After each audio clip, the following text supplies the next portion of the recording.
নমস্কার।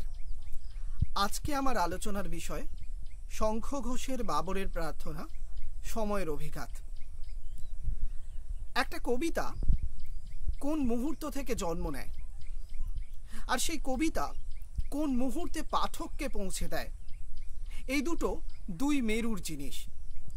অর্থাৎ কবিতার পাঠক একটা কবিতা পড়ে যে জগৎটি নির্মাণ করেন, হতেই পারে কবি যা ভেবে সেই কবিতাটি লিখলেন তা এক নয়, কিন্তু পাঠককে আবিষ্কারের আনন্দ পেতে হয়। শঙ্খ ঘোষের বাবরের প্রার্থনা কাব্যগ্রন্থের বাবরের প্রার্থনা কবিতাটি পড়তে বসে পাঠক সেই আনন্দটি পান। কবি এই কবিতাটি লিখেছিলেন একটি বিশেষ মুহূর্তে। আমরা কবিতার মুহূর্তে তার প্রমাণ পাই। সেই মুহূর্তে তিনি ইতিহাসের সূত্র ধরে তার ব্যক্তি অনুভূতিকে প্রকাশ করেছিলেন।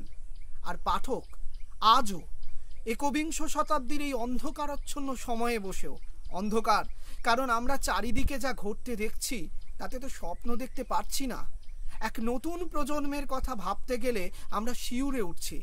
আর সেই মুহূর্তে বসে আমরা যখন বাবরের প্রার্থনা পড়ি, তখন আমরা একটি সময়ের অভিঘাতকে প্রত্যক্ষ করি, নির্মাণ করি।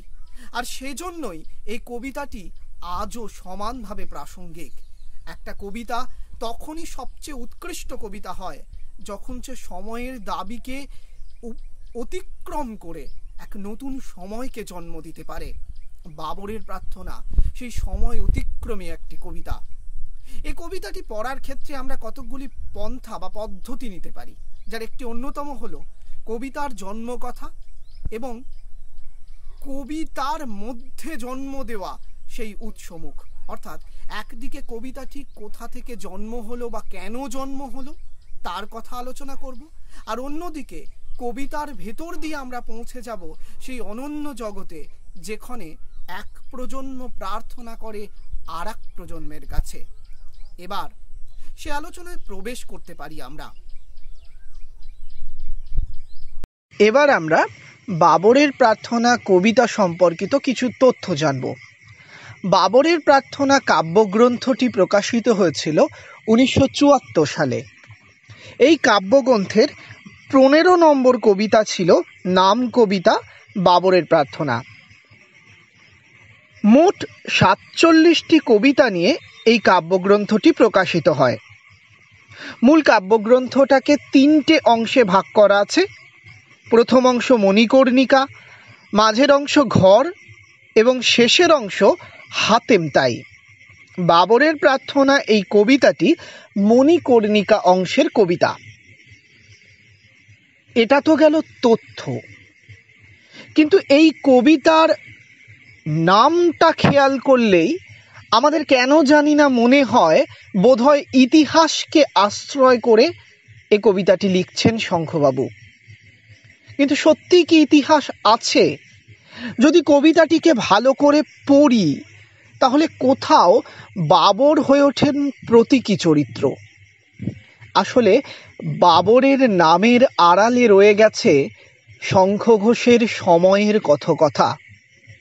তিনি সময়কে ধরতে চেয়েছেন কবিতায়। প্রতি মুহূর্তে তিনি যাপন করতে চেয়েছেন সময়ের মধ্যে। অতীত, বর্তমান এবং ভবিষ্যৎকে মিলিয়ে দেওয়ার একটি কবিতা হলো বাবরের প্রার্থনা। এখন প্রশ্ন, কেন তিনি বাবরের প্রার্থনা নাম রাখলেন, অর্থাৎ বাবর প্রসঙ্গটি কেন এলো? যদি এর উত্তর খুঁজতে যাই তাহলে ইতিহাসের ঘটে যাওয়া একটি কিংবদন্তির দিকে আমাদের তাকাতে হয়। কিংবদন্তি, যা আদৌ ইতিহাস কিনা কেউ জানে না, কিন্তু মানুষের কথকথায়, মানুষের গল্প কথায় সেটি সত্যি হয়ে থেকে গেছে। কি সেই কিংবদন্তি? না, বলা হয়ে থাকে নাকি এমন ঘটেছিল যে সম্রাট বাবরের পুত্র হুমায়ুন একদিন রোগশয্যায় শায়িত ছিলেন, মানে প্রচণ্ড অসুস্থ, প্রায় মৃত্যুশয্যায় রয়েছে। এরকম সময় বাবর, পিতা বাবর আল্লাহর কাছে প্রার্থনা করেছিলেন, আমার দেহের বিনিময়ে অর্থাৎ আমার শরীর যায় যাক, কিন্তু আমার সন্তান যেন প্রাণ ফিরে পায়। কি অদ্ভুত, কাকতালীয়ভাবে ঘটেও ছিল তাই। কিছুদিনের মধ্যেই হুমায়ুন সুস্থ হয়ে ওঠেন এবং অদ্ভুতভাবে বাবর অসুস্থ হয়ে পড়েন এবং মারা যান। ইতিহাসে এটি আছে কিনা জানা নেই, কিন্তু কিংবদন্তি বা কথকথায় আছে। তবে advance history of India, Majumdar, Roychowdhury and Datta, এই বইটির মধ্যে আমরা এই কাহিনীটির কথা পাচ্ছি। পুঙ্খানুপুঙ্খভাবে লেখকত্রয়ী তারা এই ঘটনার পক্ষে যুক্তি দিয়েছেন। ইতিহাসে যাই ঘটুক না কেন, এই গল্পটি শঙ্খ ঘোষকে অনুপ্রেরণা দিয়েছিল সমকালীনতায় দাঁড়িয়ে, এক ধ্বংস হয়ে যাওয়া মুহূর্তে দাঁড়িয়ে ভবিষ্যতের অনিশ্চয়তা দেখতে দেখতে ক্লান্ত হয়ে যাওয়া আর ব্যক্তি জীবনে নুব্জ হয়ে যাওয়া এক আতুর বাবার চোখ দিয়ে শঙ্খ ঘোষ এ কবিতা লিখতে চেয়েছেন। বাবর আর শঙ্খ ঘোষ হয়ে ওঠেন একটা প্রজন্মের প্রতীক, আর সেই প্রজন্মের আরেক পিঠ হয়ে যায় তরুণ প্রজন্ম, যারা আগামীর ভবিষ্যৎ। শঙ্খ ঘোষ ইতিহাসের নিক্তিতে মেপেছেন নিজের ব্যক্তি জীবনের কষ্টকে।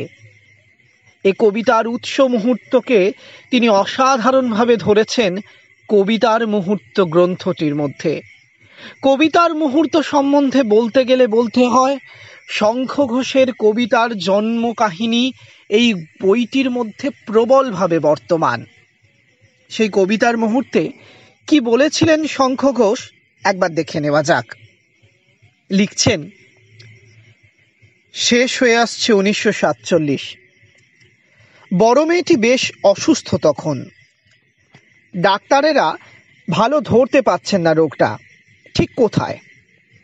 শুয়ে আছে অনেক দিন, মুখের লাবণ্য যাচ্ছে মিলিয়ে, অথচ তখন তার ফুটে উঠবার বয়স। মন্থর হয়ে আছে মনটা। ঘুরে বেড়াচ্ছে একদিন যাদবপুরের ক্যাম্পাসের মধ্যে।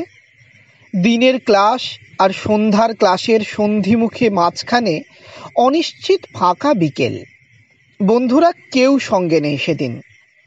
পশ্চিম থেকে পূবে রাস্তার উপর পায়চারি করতে করতে ঘরের ছবির সঙ্গে মনে ভিড় করে আসে ক্যাম্পাসেরও পুরনো অনেক ছবি। দু একটি ছেলে মেয়ে কখনো কখনো পাশ দিয়ে চলে যায়। তাদের মুখের দিকে তাকিয়ে মনে হয় কদিন আগেও এখানে যত প্রখরতা ঝলসে উঠত নানা সময়ে, তা যেন একটু স্তম্ভিত হয়ে আছে। কেবল যে এখানে তা তো নয়, গোটা দেশ জুড়েই সে কি খুব শান্তির সময় ছিল? একেবারেই নয়। সংঘর্ষ, অশান্তি বরং ভোরের ছিল দিনগুলি। এই পথ, ওই মাঠের প্রতিটি বিন্দু তার কোনো না কোনো উন্মাদনার চিহ্ন ধরে আছে। আজ প্রশমিত হয়ে আছে সব। কিছু একটা হবার কথা ছিল, অলক্ষ্য কোনো প্রতিশ্রুতি ছিল, কিন্তু হলো না, ঠিক হয়ে উঠল না। কিন্তু কেন হলো না? আমরাই কি দায়ী নই? কিছু কি করেছি আমরা, করতে পেরেছি? আমাদের অল্প বয়স থেকে সমস্তটা সময় স্তূপ হয়ে ঘিরে ধরে থাকে মাথা। ফিরে আসে মেয়ের মুখ, মনে পড়ে আমার নিষ্ক্রিয়তার কথা।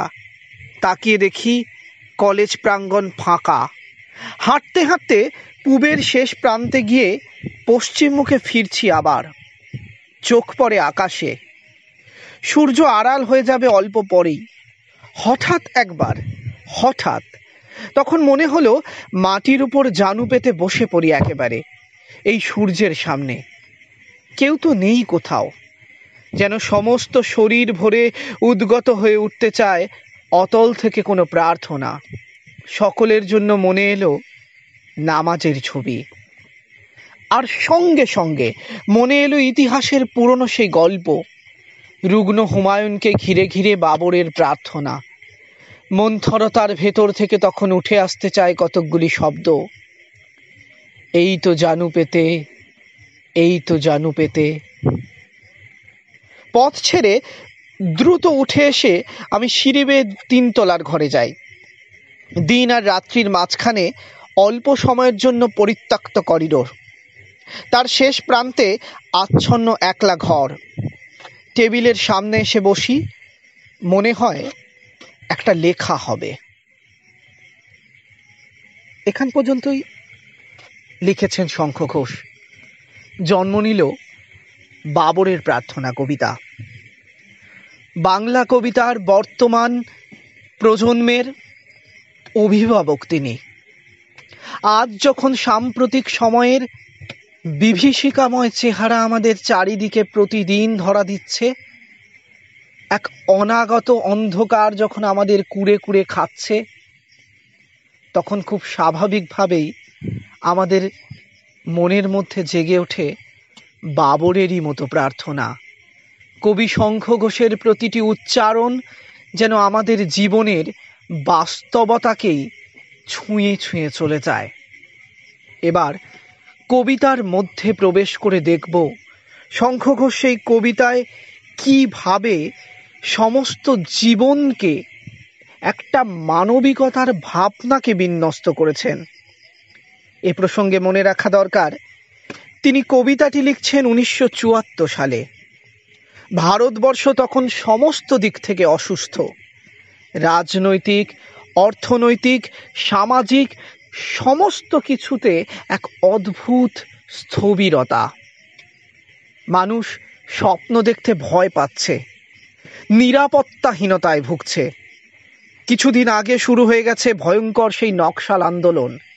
তরুণ প্রজন্ম বুঝতেই পারেনি কেন বা কিসের জন্য, কোন উদ্দেশ্যে তারা আন্দোলনে নেমেছে। শুধু দুচোখ ভরে স্বপ্ন ছিল তাদের অন্ধকার থেকে আলোক প্রাপ্তির। ঠিক ছিল না ভুল ছিল, পথ আর পন্থার দ্বন্দ্ব কুড়ে কুড়ে খাচ্ছিল একটা প্রজন্মকে।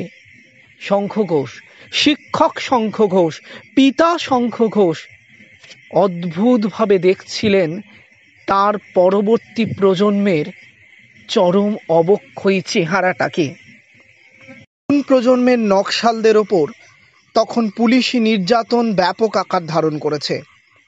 ঠিক এই রকম সময় পরিত্রাণ খুঁজেছেন শঙ্খ ঘোষ। মানবতাবাদী, জীবনমুখী পিতা শঙ্খ ঘোষ পূর্ব প্রজন্মের হয়ে পরবর্তী প্রজন্মের সুস্থতার জন্য কামনা করেছেন তিনি। এক স্নেহময় পিতার দৃষ্টিকোণ থেকে বাবরের চোখ দিয়ে বা পিতা বাবরের চোখ দিয়ে তিনি নির্মাণ করেছেন এই কবিতাটিকে, এবং দায়বদ্ধ হতে চেয়েছেন ভবিষ্যৎ প্রজন্মকে রক্ষা করার। ব্যক্তি জীবনে কন্যার অসুস্থতা আর ইতিহাসের বাবরকে মিশিয়ে দিয়ে নির্মাণ করতে চেয়েছেন এমন এক রাস্তা, যে রাস্তা তৈরি করবে একটা পথ। সেই পথ ধরেই নির্মিত হবে এক অনাগত আগামীর সম্ভাবনা। অন্ধকার আচ্ছন্ন সময়ে দাঁড়িয়ে বাবরের প্রার্থনা হয়ে ওঠে এক অনাগত আশার প্রদীপ বা আলোকবর্তিকা। ব্যক্তিগত দুঃখ, ব্যক্তিগত অনুভূতি আর ইতিহাসের সীমানা মিশে যায় সমকালীন দুঃখ দুরাশার মধ্যে। আর দেশকালের অন্ধকার অতিক্রম করে শঙ্খ ঘোষ উচ্চারণ করেন এক মঙ্গলবাণী। তারই প্রতীক হয়ে ধরা দেয় বাবরের প্রার্থনা। 24টি পংক্তি, 6টি স্তবক আর উত্তর পুরুষ বাবরের কথন ভঙ্গির মধ্যে দিয়ে রচিত হয়েছে বাবরের প্রার্থনা কবিতা। প্রতিটি শব্দে, প্রতিটি অক্ষরে বোনা হয়েছে এক সংবেদনশীল পিতার মনের আকুতিগুলো। কবিতার প্রথমেই শঙ্খ ঘোষ লিখছেন প্রথম পংক্তিতে, এই তো জানু পেতে বসেছি পশ্চিম, আজ বসন্তের শূন্য হাত। ধ্বংস করে দাও আমাকে যদি চাও, আমার সন্ততি স্বপ্নে থাক। শুরুতেই কোথাও যেন বাবর এসে ধরা দিলেন। পুত্র হুমায়ুনের জন্য স্নেহাতুর পিতা বাবরের প্রার্থনা, আল্লাহর কাছে প্রার্থনা করছেন। কিন্তু সেই প্রতীকের আড়ালে যে শব্দটা আমাদের বেশি আঘাত করে গেল সেটি হলো আজ বসন্তের শূন্য হাত। বসন্ত পূর্ণতার ঋতু, সেখানে শুধু প্রাপ্তি থাকে, অথচ কবি লিখলেন বসন্তের শূন্য হাত। এই যে বাইনারি অপোজিট বা বৈপরীত্যের অবস্থান আমাদের সামনে এলো, এর মধ্যে দিয়েই কবি যেন চিহ্নিত করে দিলেন বিংশ শতাব্দীর ৭-এর দশকের উত্তাল রাজনৈতিক জীবন ভূমিকাটিকে। এবং সেই সময় ওই রাজনৈতিক অস্থিরতা যে মানুষের মধ্যে এক জীর্ণতা, রিক্ততা, স্থবিরতার জন্ম দিচ্ছিল, তার কথাই যেন কবি এখানে বলতে চেয়েছেন। কবিতার মুহূর্তে আমরা দেখেছিলাম সেখানে শঙ্খ ঘোষ বলছেন নিজের কন্যার অসুস্থতা তার হৃদয়ে যে বেদনার জন্ম দিয়েছিল, তার সঙ্গে বাবরের ঘটনা মিশিয়ে তিনিও কবিতা লিখতে বসেছিলেন। অথচ আমরা পড়তে গিয়েই বুঝতে পারছি এখানে কেবল কন্যা নেই, ব্যক্তিগত অনুভূতি কোথাও যেন সামাজিক অনুভূতির সঙ্গে সংযুক্ত হয়ে গেছে। তাই তো কবি সমস্ত বসন্তকে অর্থাৎ সমস্ত প্রজন্মকে ধারণ করতে পাচ্ছেন নিজের হৃদয়ে, আর অনুভব করতে পাচ্ছেন তাদের যন্ত্রণাটাকে। তাই তো সুকান্ত যেমন বলেছিলেন, এই পৃথিবীকে শিশুর বাসযোগ্য করে যাব আমি, নবজাতকের কাছে আমার দৃঢ় অঙ্গীকার। সেই অঙ্গীকার যেন শুনতে পেলাম আমরা শঙ্খ ঘোষের ভাবনার মধ্যেও। তাই তো তিনি বলে দিলেন ধ্বংস করে দাও আমাকে যদি চাও, আমার সন্ততি স্বপ্নে থাক।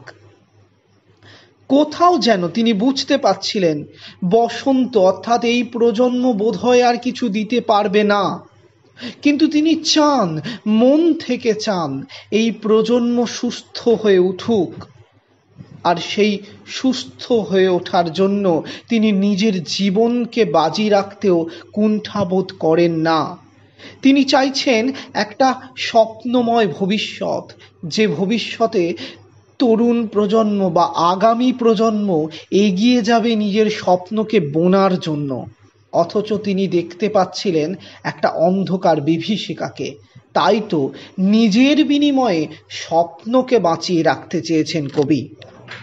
পরের পংক্তিতে আমরা দেখছি কবি লিখলেন কোথায় গেল ওর স্বচ্ছ যৌবন, কোথায় কুড়ে খায় গোপন ক্ষয়, চোখের কোণে এই সমূহ পরাভব, বিষয় ফুসফুস ধমনী শিরা।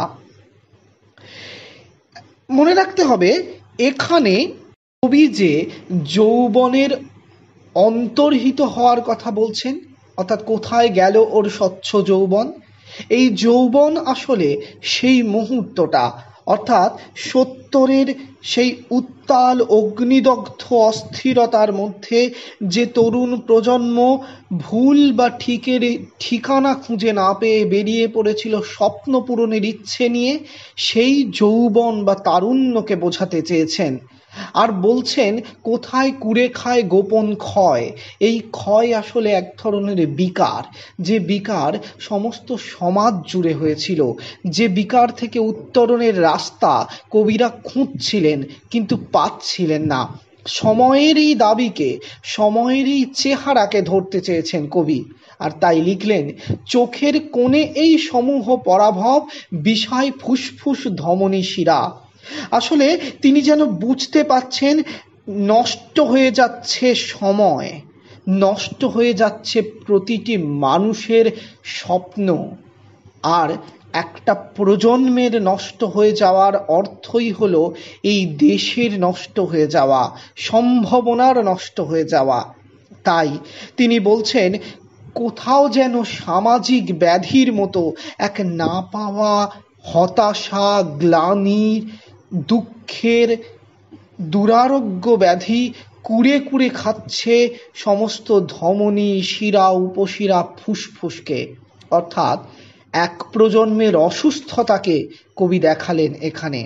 কিন্তু কবি যদি এখানেই থেমে যেতেন তাহলে এই কবিতা হতো একটি নেতিবাচক কবিতা। কিন্তু শঙ্খ ঘোষের এই কবিতা সেই নেতিবাচকতাকে প্রশ্রয় দেয় না, বরং এক ইতিবাচক মনোবৃত্তি নিয়ে তিনি নির্মাণ করতে চেয়েছেন এই কবিতাটিকে। তাই তো বললেন এক নতুন জাগরণের মন্ত্র। তৃতীয় স্তবকে এসেই আমরা দেখছি শঙ্খ ঘোষ একেবারে পজিটিভ মন নিয়ে বা ধন্যাত্মক মন নিয়ে আবির্ভূত। তৃতীয় স্তবকে এসে কোথাও যেন মুক্তি পাওয়ার বা মুক্তির রাস্তাটাকে খুঁজে পাচ্ছেন কবি এবং বলছেন, জাগাও শহরের প্রান্তে প্রান্তরে ধূসর শূন্যের আজান গান, পাথর করে দাও আমাকে নিশ্চল, আমার সন্ততি স্বপ্নে থাক। শুনলে মনে হয় কবি যেন আল্লাহর কাছে প্রার্থনা করছেন বা পরমের কাছে প্রার্থনা করছেন। আসলে পরম দরকার নেই, আল্লাহরও প্রয়োজন নেই। কবির বক্তব্যটা জানার জন্য এটুকুই যথেষ্ট। কবি মুক্তির সন্ধান করেছেন, শূন্যের মধ্যে জাগিয়ে তুলতে চেয়েছেন আজানের গান, অর্থাৎ জেগে ওঠার গান।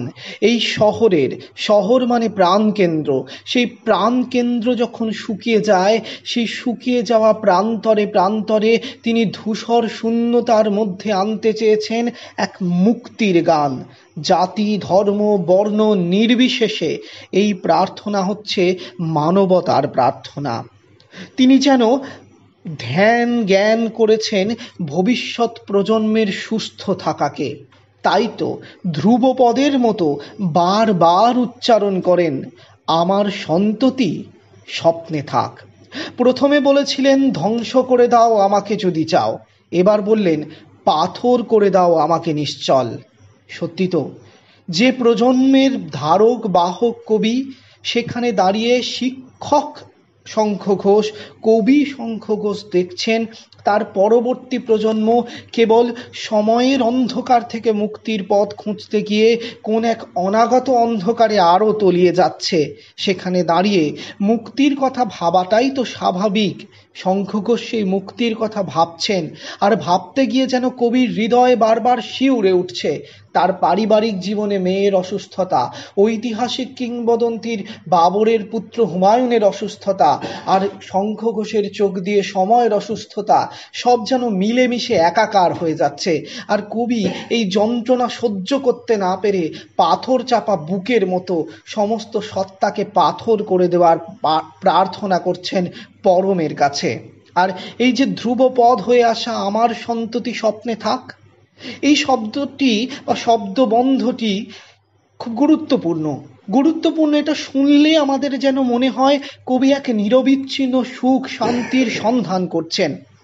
এই ধ্রুবপদের সঙ্গে আমরা মিল পাই ভারতচন্দ্রের অন্নদামঙ্গল কাব্যের ঈশ্বরী পাটনির কণ্ঠের সেই বিখ্যাত সুর, আমার সন্তান যেন থাকে দুধে ভাতে। এই যে শাশ্বত আবেদন, সেই আবেদনটাই যেন সঞ্চারিত হয়ে এসে শঙ্খ ঘোষের কণ্ঠে উচ্চারিত হচ্ছে, আমার সন্ততি স্বপ্নে থাক। যুগ যুগান্তর ধরে পূর্ব প্রজন্ম পরবর্তী প্রজন্মকে এই শান্তিটুকু দিতে চায়। পরবর্তী প্রজন্মের এই শান্তিটুকুতে থাকা বা শান্তিতে থাকা পূর্ব প্রজন্মের কাছে শ্রেষ্ঠ সাফল্য। এর বেশি মানুষ আর কি বা চাইতে পারে? একজন পিতার এর থেকে বেশি আর কি বা চাওয়ার আছে? অথচ যখন অন্ধকারের কথা ভাবেন, তখন শঙ্খ ঘোষের হৃদয় থেকে উচ্চারিত হয় এই শব্দগুলো, নাকিয়ে শরীরের পাপের বীজাণুতে কোনোই ত্রাণ নেই ভবিষ্যের, আমারই বর্বর জয়ের উল্লাসে মৃত্যু ডেকে আনি নিজের ঘরে। কবিতার এই লাইনগুলো পড়লেই বোঝা যায় শঙ্খ ঘোষ প্রশ্ন করছেন। এতক্ষণ পর্যন্ত প্রশ্নের জায়গাটা খুব একটা ছিল না, এবার শঙ্খ ঘোষ প্রশ্ন নিয়ে এলেন। প্রশ্ন এ কারণেই, এই প্রশ্ন নিজেকে, প্রশ্ন সময়কে, প্রশ্ন সমাজকে, প্রশ্ন ঘটে যাওয়া অতীতকে। কবি যেন বলতে চাইছেন, কেন মেঘনাদ বধে সেই ধ্বনিত হয়েছিল পঙ্ক্তি, মরে পুত্র জনকের পাপে। এখানেও তো সেরকমই কথা শুনতে পাচ্ছি। আমারই বর্বর জয়ের উল্লাসে মৃত্যু ডেকে আনি নিজের ঘরে। কবি যেন নিজেকে দায়ী করছেন, কবি নন, প্রজন্ম দায়ী করছে নিজেকে। এমন একটা সময়ের তারা ধারক বাহক, যে সময়ের ধারক বাহক হয়ে তারা ভবিষ্যৎকে গঠন করতে পারেনি, বরঞ্চ ধ্বংস করেছে বেশি। কবি যেন আত্মগ্লানি থেকে এই প্রশ্নগুলো উচ্চারণ করেছেন।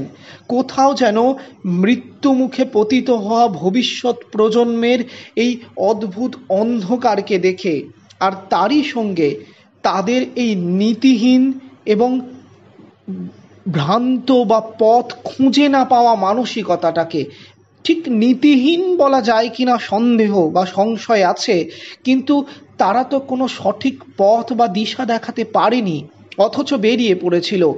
এই যে বেরিয়ে পড়া, এর পেছনে কারণ কি? কেন এই তরুণ প্রজন্ম বেরিয়েছিল?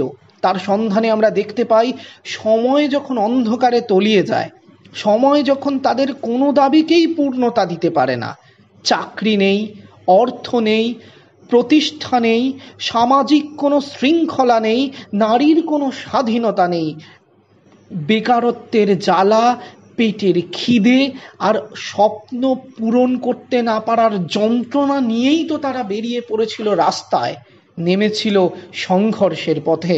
কবি তো তাই বললেন, এই পাপের বীজাণু আর কিছু করার নেই, কারণ ভবিষ্যৎ প্রজন্ম চলেছে বিপন্নতার দিকে। শিক্ষক শঙ্খ ঘোষ তার পিতৃসত্তা থেকে অনুভব করছেন, এই বর্বর জয়ের উল্লাস আসলে আমার থেকে জন্ম নিয়েছে।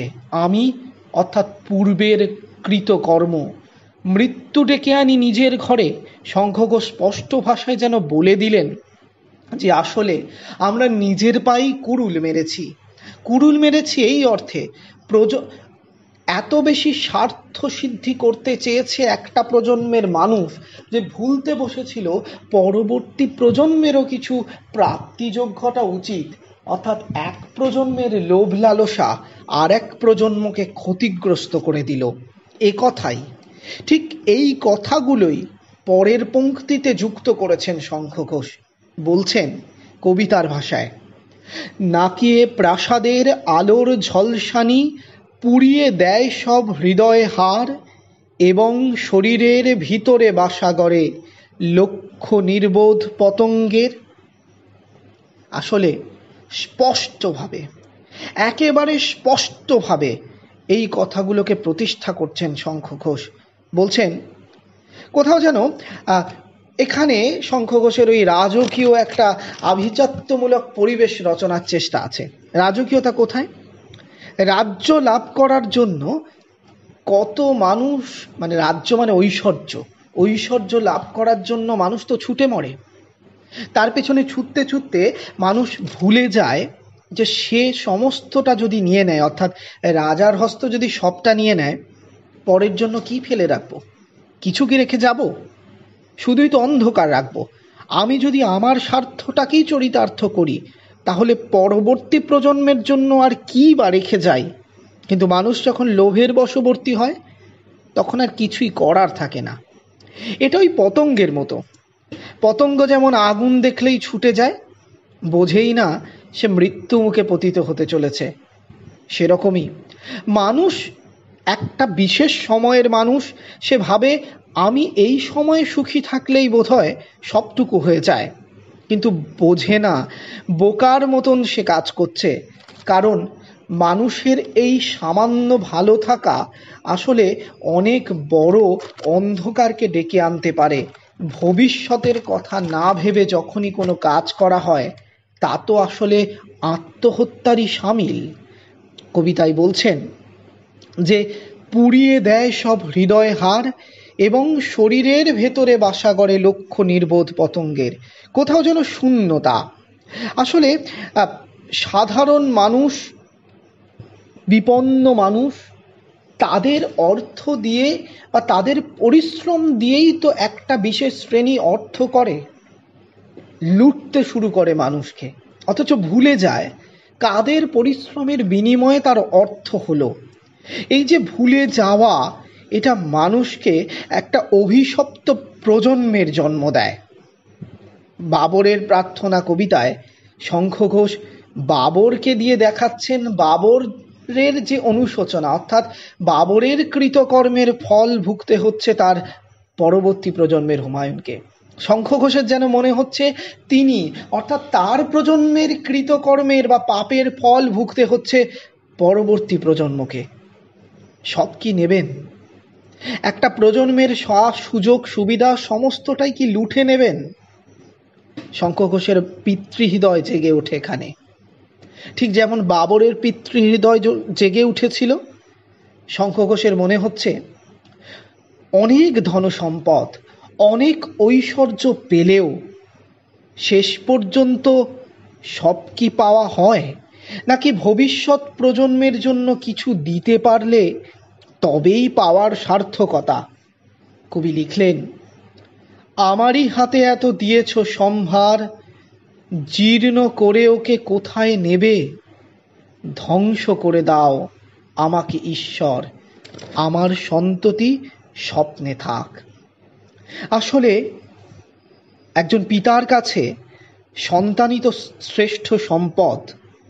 অবক্ষয়িত ক্ষয়িষ্ণু সমাজে বসে অন্ধকারের মধ্যে হাতড়ে হাতড়ে পথ চলা তরুণ প্রজন্মদের দেখে শিক্ষক শঙ্খ ঘোষের, পিতা শঙ্খ ঘোষের হৃদয় জেগে উঠেছে বেদনায়, আর্ত হয়ে উঠেছেন তিনি। তাই গভীর দুঃখে ঈশ্বরের কাছে প্রার্থনা করেছেন, ধ্বংস করে দাও আমাকে ঈশ্বর, আমার সন্ততি স্বপ্নে থাক। ঈশ্বরের কাছে বাবরের মতোই নতজানু হয়ে প্রার্থনা করছেন পিতা শঙ্খ ঘোষ, পূর্ব প্রজন্মের একজন প্রতিনিধি শঙ্খ ঘোষ। তিনি চাইছেন পরবর্তী প্রজন্মের আরোগ্য, আর কিছু নয়, সুস্থ জীবন। বেঁচে থাকার জন্য আর কি বা চাই? আত্মত্যাগ আর মনুষ্যত্ব বোধের অপূর্ব নিদর্শন এই লাইনটি, ধ্বংস করে দাও আমাকে ঈশ্বর, আমার সন্ততি স্বপ্নে থাক। আসলে বাবর কেউ নন, বাবর একজন প্রতীক। শঙ্খ ঘোষের কবিমন তার ব্যক্তিগত পিতৃহৃদয়কে প্রাধান্য দিলেও সেই পিতৃসত্তাও কেবল কেউ নয়, প্রজন্মটাই আসল। শঙ্খ ঘোষ একটা মিথকে সামনে রেখে তার নিজস্ব ব্যক্তিগত অনুভূতিকে বহন করে নিয়েও নির্মাণ করেছেন এমন এক রাস্তা যা পৌঁছে গেছে ভবিষ্যতের দুয়ারে। তিনি এক সম্ভাবনার কথা ভাবতে চেয়েছেন, যে সম্ভাবনা হয়তো হতেও পারে, যা কিনা এতদিন পর্যন্ত সাফল্যের মুখ দেখেনি, অন্ধকার ভবিতব্যের দিকে এগিয়ে নিয়ে যাচ্ছে।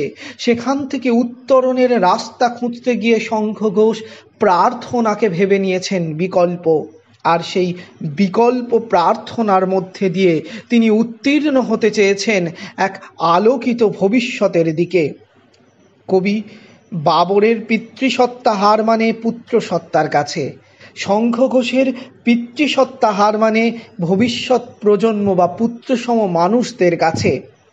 সমালোচক লিখেছিলেন, কবিতাটি ভবিষ্যৎ ভারত মুক্তির এক সম্মিলিত প্রার্থনা, যে প্রার্থনার মধ্যে প্রকাশ পেয়েছে বিপন্ন সময় ও সমাজের প্রতি মানবিকতা বোধের এক গভীর অন্তরের আকুতি। অন্ধকার কাটিয়ে দিয়ে এক আগামী আলোক বা আগামী সূর্যোদয়ের দিকে যাত্রার কবিতা হলো বাবরের প্রার্থনা। এক অদ্ভুত, সুন্দর এবং সময়ের বার্তাবহ অপূর্ব কবিতা।